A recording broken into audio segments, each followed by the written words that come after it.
The world of petrol heads and free-revving naturally aspirated engine lovers as we know it is about to be saved for the time being by this, the all-new Audi R8, the second iteration of Audi's first ever supercar.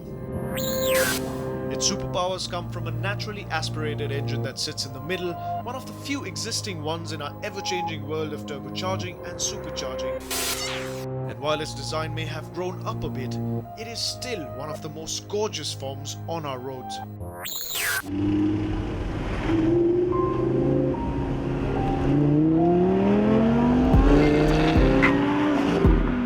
So yeah, it's the V10, an ordinary V10. This is the 5.2 litre V10 that you see it share with its sister brand Lamborghini. Capable of putting out 610 PS of max power, propelling it from 0 to 100 in 3.2 seconds, with the top speed restricted to 330 kilometers an hour. This means for the first time the R8 is as powerful as its more extreme and more expensive cousin, the Lamborghini Huracan.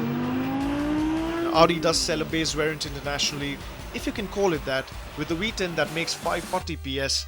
India does not get that. India gets the V10 that makes 70 PS more power. And I do love it when the engine orientation proudly becomes part of a car's nomenclature. But the R8 on sale in India has an extra special plus after the V10. So alright, that's the Audi R8 V10, but what's all this plus business? Well, what should have given it away to you is all the carbon fiber unused both on the inside and the outside, making this significantly lighter than the standard R8 V10. Now if you want to understand how far automatic transmissions have come, you have to see the S-tronic transmission in the R8 V10 Plus. The upshifts are absolutely immediate. The chassis is an updated version of the Audi space frame that now uses 13% carbon fiber in the construction. The result is 5% less weight and 40% more stiffness. What gives the R8 this incredible level of grip is of course the Quattro all-wheel drive system, but it isn't your average Quattro system that you've seen on, well, your A6s. This one is designed specifically for the R8 and it makes it absolutely stick to the ground, almost as if Audi's poured industrial glue onto the tires. The all-wheel drive system gets an electromechanical multi-plate clutch that translates to an even tauter and more responsive driving experience than the old car. Sadly, the steering too has gone electric and it feels a little dead compared to the old car. Very quick, very precise, but you can't really feel the car through it, and that's the unfortunate bit. What's fortunate though is... Now this being the R8 V10 Plus also means that this gets the carbon ceramic brakes, which means the braking potential is staggering. You'll find yourself reaching the brake bite point so much earlier than you would expect, and that's why the ABS keeps kicking in before you expect it to. But in almost any situation, it's going to get you to a standstill if you have to, before you even think you can. And the electronics, well, they really make this car something it's really not, in the sense that you know what this car's real potential is, and you know what the laws of physics are, well, vaguely. But with the electronics on, I know for a fact that I've gotten away with a lot of things on some of these corners which otherwise I wouldn't even have dared. Accompanying all this performance is one of the most glorious soundtracks in the automotive world. On the go, she roars, pops, bangs and screams relative to the engine speed.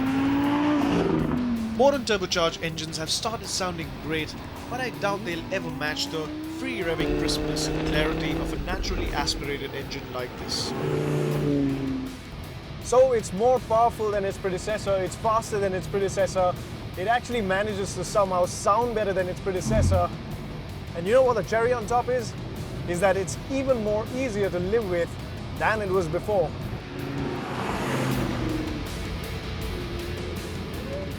Now, even when you get to a speed breaker that's relatively large, I mean, I know some sedans that might not get over it, but this thing will gradually creep over it without the underbelly scraping.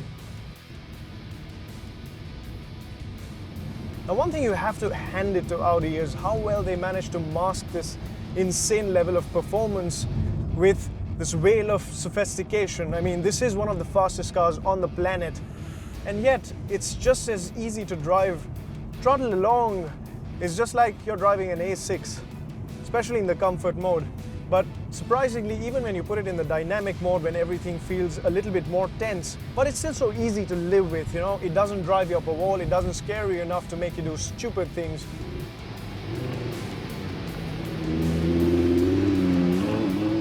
And when you slow down and then you have a look around this cabin, there are a couple of things that you'll immediately notice. Firstly, I like the fact that this cabin is very, very driver-centric. All the controls that you've seen so far on the center console have now moved to the steering wheel, which isn't really a bad thing. It's not really intrusive or it's not very distracting. Neither is the steering wheel restrictive. It's just right. Of course, in a car like this, it's absolutely critical to get your seating position right. Now, you can sit absolutely low, stay in tune with the chassis if you're driving around a racetrack, but when you're driving on the roads and you need a better judgment, you can raise the height through this electronic adjustment out here. But funnily enough, for reach, there is a manual lever. Now, this isn't Audi being stingy in a car that costs 2.5 crore rupees, but it's actually a weight-saving measure so that the weight of the motor does not add to the actual weight of this car. The next thing is the visibility. Now, for a car of this kind, a supercar, the visibility is actually very impressive. Now, the greenhouse area is fairly large, but that massive rear windscreen panel that you see behind that's covering the V10 engine, well, for the size of it, the actual visibility out of it is fairly dismal. But then again, that's something that you would expect in a mid-engine supercar. Strangely enough, despite all this angriness, the R8 has another incredibly calm and docile side to itself. Slotted in the normal mode and the exhaust goes quiet, 5 cylinders deactivate under a gentle cruise, and it's easy to think you're in a slightly lower, slightly firm A6. And the credit for this goes to the excellent suspension setup. Now, what lets the R8 go to places where other supercars like it would probably never even bother going? Sure, it's the ride height and the ground clearance, but it's also the ride quality. The suspension travel isn't all that much, but having said that, the ride quality isn't any stiffer than, say, a Mini Cooper. So even though the suspension travel isn't all that much, it manages to soak up all the undulations rather well, and that's also partially because of the chunky profile rubber. Now, Audi could have just simply put low-profile, high-performance tires like the other supercar manufacturers, but Audi did want to make this car very usable, and I think that they have. Now, everything that this car has done so far since the morning has brought a smile to my face, and I haven't found myself smiling stupidly like this since I've woken up in the morning continuously since a very long time. But the other thing that brought a smile to my face was actually when I stopped and got out of the car. And here's something that I need to show you. Because if you think that Audi's gone soft with the styling of the R8 over the generations, take a look at this. Humans are generally known to react irrationally in 2 ways to things they don't understand: fear and reverence.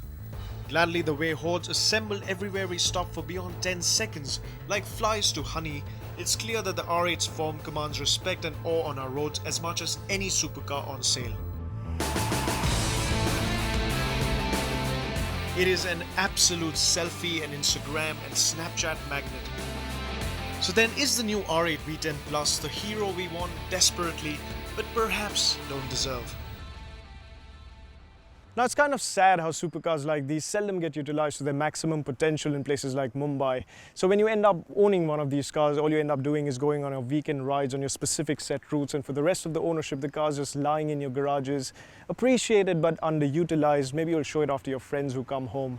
So when I left home this morning, I wasn't really sure where I'd end up filming this story. But look where we've landed up, practically in the middle of nowhere. Now, we've driven in the city, we've driven on the highways to get here, we've driven on some really interior country roads as well. We've gone over potholes, medium-sized speed bumps, which I think most sedans also might struggle to get over, and this car's done it all. So here I was thinking I was going to talk to you about the crazy levels of performance that this car is capable of, but instead what's impressed me the most is how it has managed to champion every situation possible. How easily it can double up as your everyday car as well. You can drive it up the porch of a 5-star hotel, you can drive it on your weekend drives, you can even drive it every day to your office and it won't disappoint you in any setting. Of course, where it really belongs is a racetrack. So in the Indian context, is this the best supercar there is?